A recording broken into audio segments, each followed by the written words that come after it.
Поради оваа атмосфера во време на пандемија и на рекорден број заразени во земјава, сопственикот на локалот Аватар во Струмица се соочува со кривична одговорност. Стотици гости без маски, без дистанца, викендов присуствуваа на концерт на македонски музичари. Според информациите на телевизија 24, инспекторите напишале кривична пријава уште во петокот, кога на терен ги регистрирале неправилностите. Но забавата продолжила и на летниот ден. Ваква била сликата и во кафе-барот Калипсо во Прилеп и на базенот во Виница. Овој викенд се соочивме со малце поголеми проблеми.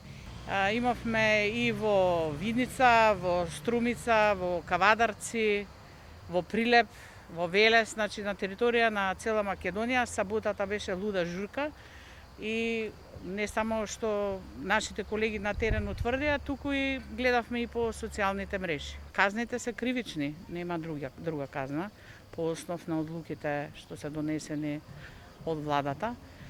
А од вечер имаше изјава и нашиот директор, веќе ќе одиме и кон печатење на објектите.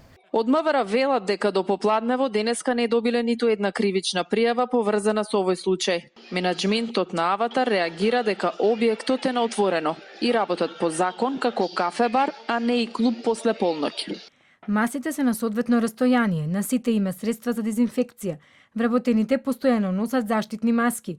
Ние немаме надлежност да бараме од гостите да носат лична заштита.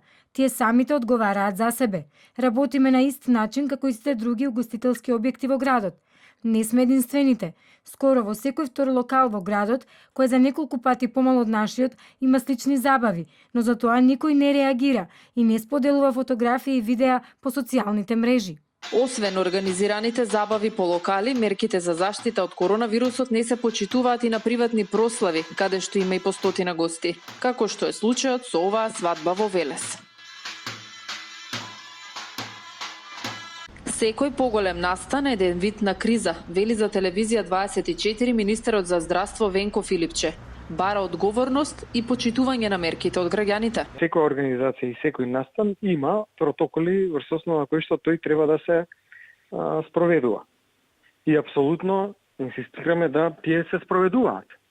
И мора да има и поголема контрола, заради тоа што единствена друга алтернатива е рестрикција во движењето. Ниту една земја не може да живее и да функционира затворена. Ние како една од ретките земји у регионот имаме протоколи за буквално секаков настан. Се што беше во наша ингеренција, ние го направивме. А тоа е да се изработат протоколите врз основа на принципите за превенција. И другите институции тоа треба да го спроведуваат. Било каков настан на кој што нема придржување до превентивните мерки е своевиден ризик. Од досегашните обиколки низ кафулиња и ресторани во земјава, инспекторите подготвиле 40 кривични пријави поради непочитување на мерките и протоколите за заштита. Со владина уредба на 25 мај беше одлучено да се отворат угостителските објекти. Пред непол месец, Комисијата за заразни болести дозволи да се организираат музички настани, но под строги протоколи. Објектите да бидат преполовени со гости, картите да се издаваат електронски наместо да се прават гужви на влез. Но се уште не е дозволено работење на ноќните клубови после полноќ.